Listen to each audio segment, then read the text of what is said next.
에베소서 6장 말씀은 부모에게 효도하고 순종하고 복종하라 라고 자녀들에게 효를 강조합니다.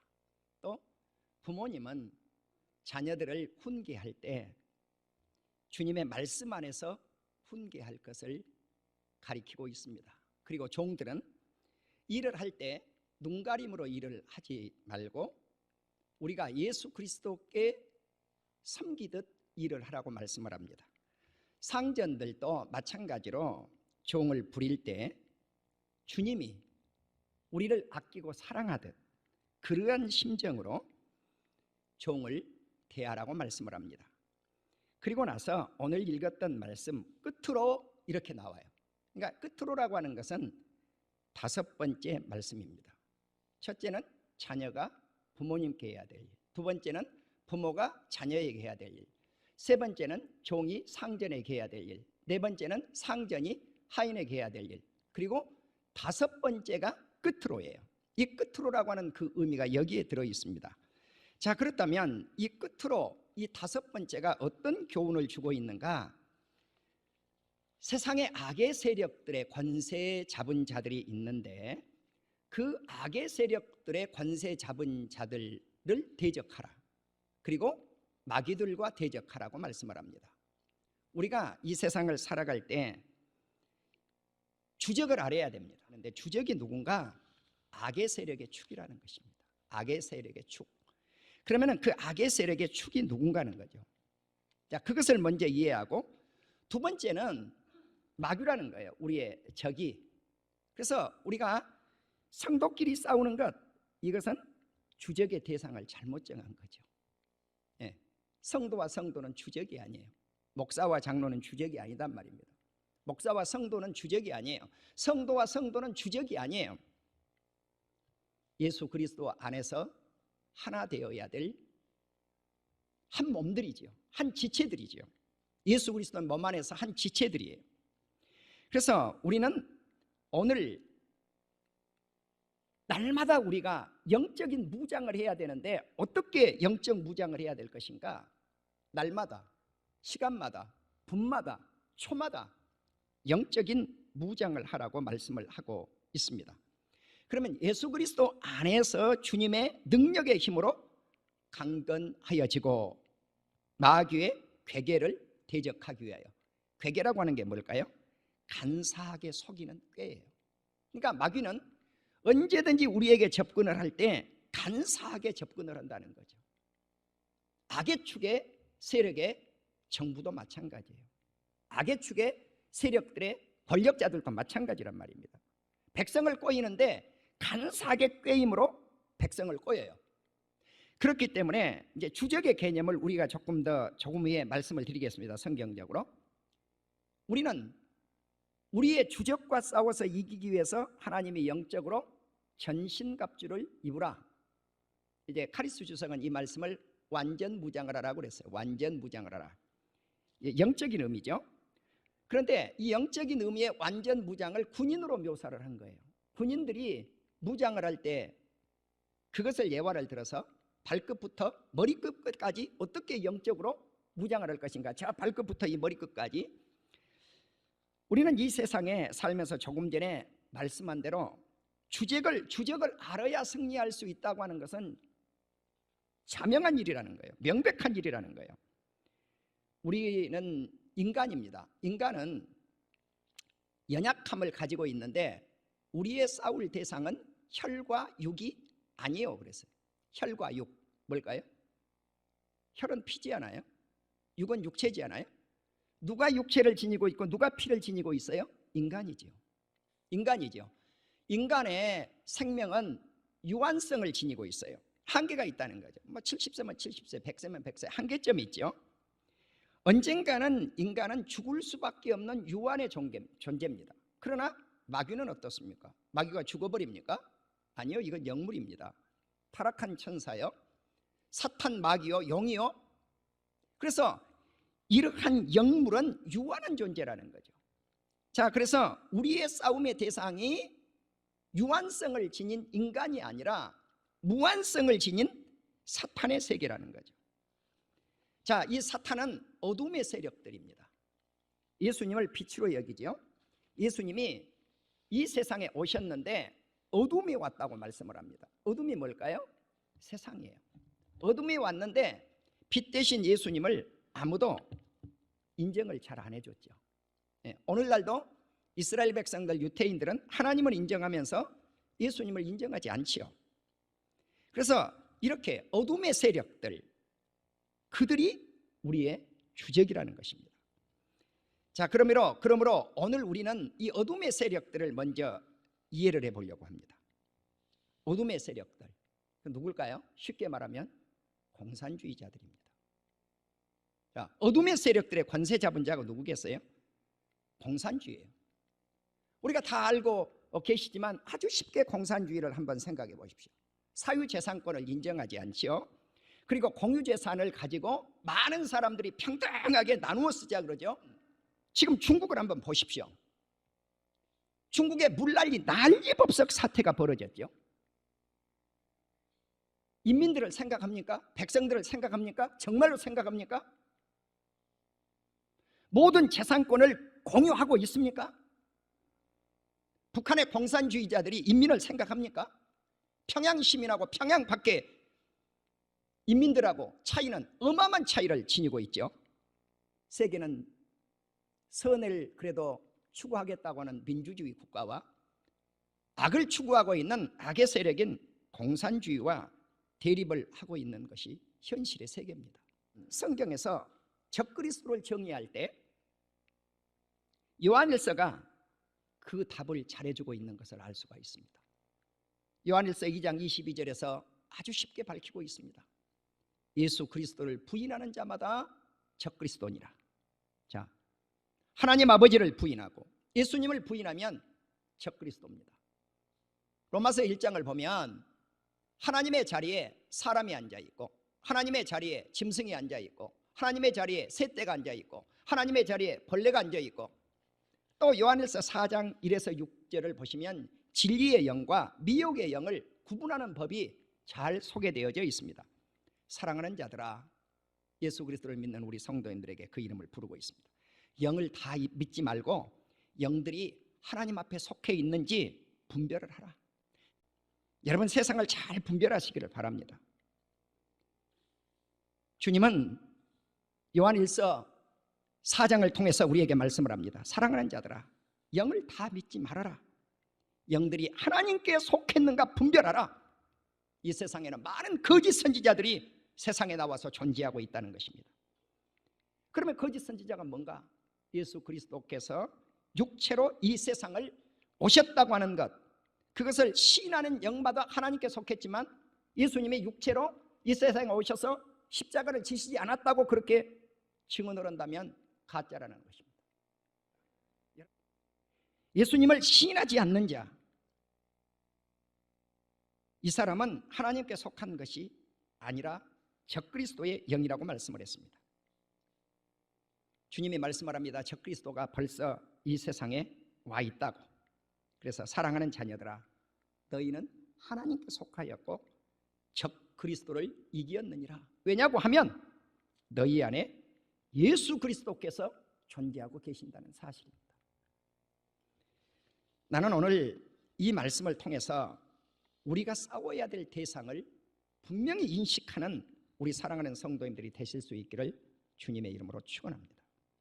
우리는 하나님께 속하였으니 하나님께 속하지 아니하는 자는 우리의 말을 듣지 아니하느니라. 진리의 영과 미혹의 영을 이로써 안다, 분별한다는 거죠. 그러니까 우리가 싸워야 될 대상이 무엇인가? 조금 전에 말씀드린 대로 어둠의 세력들입니다. 자, 제가 중국 공산당을 이야기를 했죠. 지금 뉴욕타임즈가 이달 15일에 기사에 실었죠. 어떤 기사를 실었는가?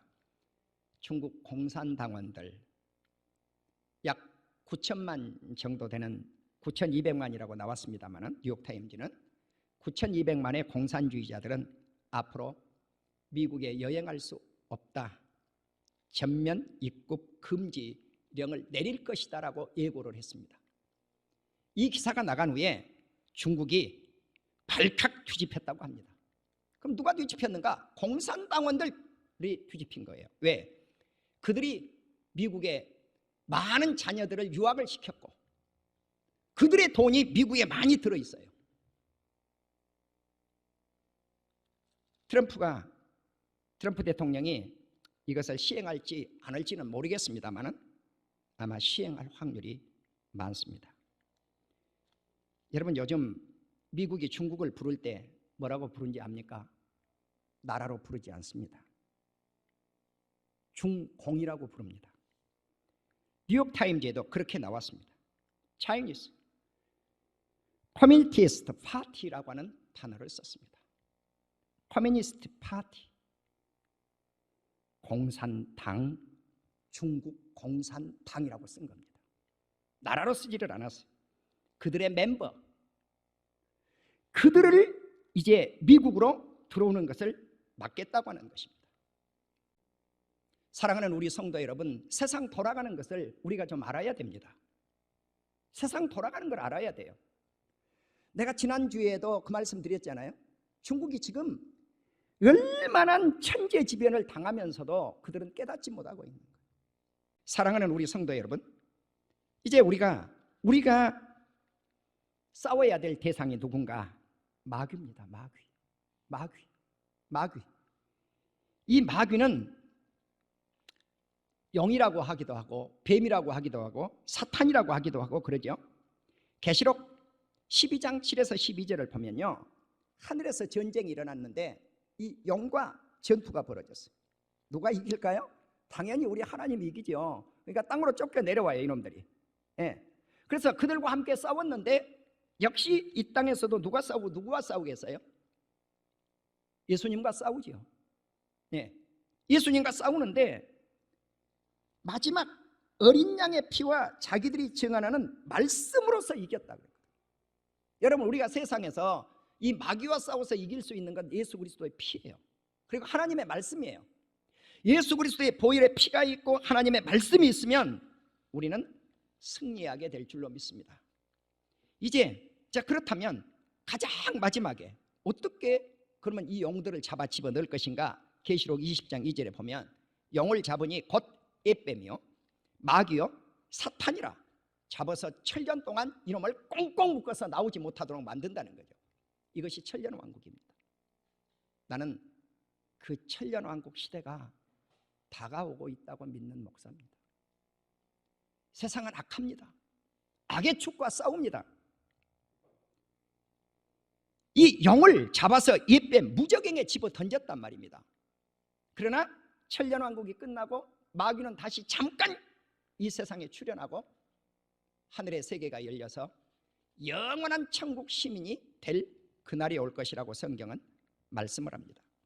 그러므로 예수 그리스도 안에서 거하는 우리 사랑하는 성도님들을 향하여 즐거워하라고 말씀을 합니다.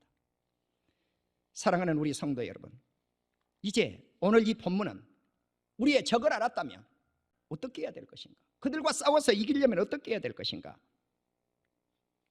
영적 전투에 무장을 해야 된다고 하는 사실입니다. 자, 그래서 발끝부터 머리끝까지 무장을 하는데 이것이 영적 무장이라는 거예요. 첫째는 진리로 허리띠를 띄어라. 진리. 사람이 중심을 잡는데요, 가끔 가다가 목사지만은 어떤 때 교회 오면요 부끄러움을 느낄 때가 있어요. 허리띠를 안 차고 올 때가 있어요. 얼마나 허전한지 몰라요. 사람이 중심을 잡아준 게 허리예요. 허리입니다. 그럼 여기에다가 뭘 차야 될 거니까 진리, 말씀입니다. 자, 그럼 이제 이 가슴팍에다가 흉배 호심경을 붙이라 그랬는데 어떤 호심경을 붙이라 그랬는가? 정의의 의, righteousness. 이 정의의 의를 갖다 붙이라 그랬단 말입니다. 신발을 신는데 맨 밑에 무슨 신발을 신으라? 평안의 복음, 예수 그리스도의 진리의 복음으로 신발을 신으라는 거예요. 그러니까 평화의 복음을 전할 준비를 하라는 것입니다. 나는 우리 사랑하는 성도님들이 때를 얻든지 못 얻든지 평안의 복음의 신발을 신고 예수 그리스도를 전파하는 역사가 있기를 주의 이름으로 축원합니다. 코로나하고 상관이 없어요. 복음을 전해야 돼요. 할렐루야. 전해야 됩니다. 자, 네 번째는 모든 것 위에 믿음의 방패를 붙이라고 해요. 자, 아까 호심경이 한번 나왔는데 또 방패를 붙이라 해요. 군인들 용어입니다. 이게 다 경찰관들, 군인들이 뭐예요? 데모 진압하는데 경찰관 아저씨들이 뭘 갖다가 자기들 가슴팍에 밑에 탁 붙이고 있던가요? 방패 붙이고 있잖아요. 방패. 예, 창칼 찌르지 말으라고, 몽둥이 들어오지 말으라고. 근데 우리는 어떤 방패를 붙여야 될 것인가? 믿음입니다. 믿음. 저와 여러분에게 예수 그리스도를 믿는 믿음, 흔들리지 아니하는 믿음, 이 믿음이 우리를 보호할 수 있기를 주의 이름으로 축원합니다. 예수 그리스도께서 내 죄를 지시고 십자가를 지시고 주님이 나를 의롭다고 해서 3일 만에 살아나셨다고 하는 이 복음의 믿음, 우리의 조상들, 선진들, 믿음의 조상들은 어려운 시련 속에서 다 믿음을 지킨 거란 말입니다. 자, 믿음을 지키기 위해서 순교도 하고, 믿음을 지키기 위해서 핍박도 받고, 믿음을 지키기 위해서 고난도 받고, 예, 내 앞에 환난과 결박이 나를 기다리고 있을지라도 내 생명을 조금도 아끼지 아니하고 예루살렘으로 들어가겠다고 하는 바울의 믿음, 이러한 믿음이 우리에게 있어져야 될 줄로 믿습니다. 또 적들의 불화살을 막아낼 수 있다. 믿음이 있으면 적들의 불화살을 막아낸다는 거예요. 자, 대적들이 불화살을 가지고 확 공격에 들어오는데 믿음의 방패가 막아낸다는 거죠. 믿음이 있으면 불화살이 날아와도 막아내는 역사가 있을 줄로 믿습니다. 다섯 번째는 머리로 올라왔어요. 모자를 쓰는데 구원의 투구를 쓰라는 거예요. 예, 군대 가면 철모 밑에 하이바가 있고 하이바 위에다가 철모를 쓰게 돼 있잖아요. 이게 투구예요, 투구. 그런데 우리는 어떤 투구를 쓸 것인가? 구원의 투구를 쓰라는 거예요. 여러분, 우리가 구원의 모자를 어떻게 쓰겠습니까? 예수 그리스도를 믿어야 이 구원의 모자를 써요. 그리고 구원의 모자와 함께 성령의 검, 칼이죠. 칼을 우리가 들어야 돼. 이 칼이 무슨 칼이냐는 거예요. 말씀의 칼입니다. 할렐루야. 말씀의 칼이요. 이 말씀의 칼, 하나님의 말씀의 칼이 적들을 쳐부술 줄로 믿습니다. 이 칼이 있어야 된다, 우리에게. 그 다음에 영적 전투에서 이제 몸에 발끝부터 머리끝까지 5가지를 무장을 하고 나서 내면적 무장을 해야 돼. 내면적. 이제 내면적 무장이 있는데 그게 뭐냐? 기도와 간구입니다. 기도와 간구로 대적을 물질하는 거예요. 자, 그러면 지난주에도 이 말씀을 조금 전했어요. 기도, 이건 일상적 기도예요. 영어 성경을 보면은 prayer 그래놨어요. 예. 그런데 이 간구는 조금 다른 표현이에요. 간구는 보통 일상적 기도보다도 좀 강한 의미를 두고 있어요. 예. 그럼 언제 이런 기도를 할 것인가? 항상 하라는 거, 항상. 시도 때도 없이 하라는 거예요. 시도 때도 없이. 그래서 뉴 아메리칸 스탠더드 바이블 보니까 at all time 그랬어요. 모든 시간에 기도하라. 예. NIV 성경하고 뉴 아메리칸 스탠더드 바이블 보니까 죄송합니다. 킹 제임스 버전을 보니까 always라고 하는 단어를 썼어요. 우리말 성경하고 똑같이 항상. 우리는 기도할 때 어디 안에서 기도를 해야 될 것인가? 성령 안에서 기도하라. 아멘. 예, 성령 안에서 in the spirit, 성령 안에서 기도하라는 거예요. 내가 지난주에 철야 기도를 인도하고 잠깐 기도하고 여기서 불암산으로 올라가는 거예요. 우리 교회에서 출발했어요. 우리 교회에서. 다른 때는 저 불암사의 주차장에다가 차를 대놓고 산길을 올라가는데 여기서 출발을 했는데 이 산 정상을 올라가니까 큰 전신주 하나가 있더라고요. 이게 군부대 전신주예요. 그런데 밤길이라 제가 한 번도 타보지 않아서 왼쪽으로 나가니까 길이 없어져 버린 거예요. 아무리 생각해도 부대로 들어가는 느낌인 거예요. 다시 올라와 가지고 더듬더듬 찾아가지고 기도 장소를까지 가니까 1시간이 걸렸어요. 여기서. 예. 내려오면서는 30분 걸리지 않고 내려왔어요. 그래서 1시간 반을 걷고 나니까 토요일 날 다리가 편안하지를 좀 못하더라고요. 지금은 건강하지만. 여러분, 우리가 생각하셔야 돼요. 내가 자랑하려고 이 말씀을 드리겠어요? 가끔 여러분들 가운데 그런 말을 가져요. 아, 우리 목사님 자기도 자랑하네. 아니요. 여러분, 아니라니까요. 네. 깨어서 기도해야 될 때예요. 할렐루야, 믿습니까? 깨어서 기도할 때란 말입니다. 이 말씀 드리려고 하는 거예요. 기도가 아버지 집에서 기도하면 됐지 뭘 1시간 반을 걸려가지고 기도를 하냔 말이에요. 아닙니다. 예수님은 산에서 기도하셨습니다. 할렐루야. 예수님은 새벽을 깨워서 기도했어요. 예수님은 철야하셨어요. 예수님은 무릎을 꿇고 기도하셨어요. 솔로몬은 손을 들고 하늘을 향하여 기도하면 너희들의 죄를 용서해 주실 것이라고 말씀했단 말입니다. 우리는 성령 안에서 깨어서 기도해야 돼요. 시도 때도 없이 기도해야 돼요. 우리가 기도할 때 어떤 기도를 해야 될 것인가? 오늘 에베소서는 여러 성도들을 위해서 기도하라고 말씀을 합니다. 또 복음 전도자를 위해서 기도하라고 말씀을 합니다. 오늘 저는 우리 사랑하는 성도님들에게 또 이 방송을 듣고 있는 모든 한국교회 성도님들에게 부탁을 드립니다. 부족하지만 저를 위해서 기도해 주십시오. 이것이 바울이 부탁입니다. 목회자는 사랑하는 우리 성도들을 위해서 기도하고, 성도님들은 목회자를 위해서 기도하고, 성도님들은 성도님들을 위해서 기도하고, 이렇게 기도가 살아 움직인다면 우리에게는 희망이 있습니다. 이 나라에 희망이 있습니다. 역사가 일어납니다. 바울은 자기 자신을 위해서 기도해야 될 제목을 이렇게 말씀을 합니다. 내게 말씀을 주사 나의 입을 열어 복음의 비밀을 담대히 알리게 하옵소서. 왜 바울이 기도 부탁을 했는가? 주의 복음을 세계 만방에 전파하기 위해서, 담대하게 외치기 위해서 기도 부탁을 한 것입니다. 그런데 그는 어디에 들어갔습니까? 감옥에 들어간 것입니다. 에베소서는 사도 바울이 감옥에서 기록한 말씀입니다. 감옥에서 부탁하고 있는 것입니다. 복음을 전파하다가 감옥에 가는 것, 그것은 영광일 줄로 믿습니다. 나는 한국의 정부에 호소합니다. 한국교회를 향해서 통성기도를 하지 말아라. 한국교회를 향해서 찬양의 모임을 갖지 말아라. 이러한 지시를 내린 것을 빠른 시일 안에 즉각 철회하기를 요청합니다. 나는 우리 온 성도님들이 바울처럼 감옥에 갈지라도 주의 말씀이 아닌 것은 아니라고 외쳐야 됩니다.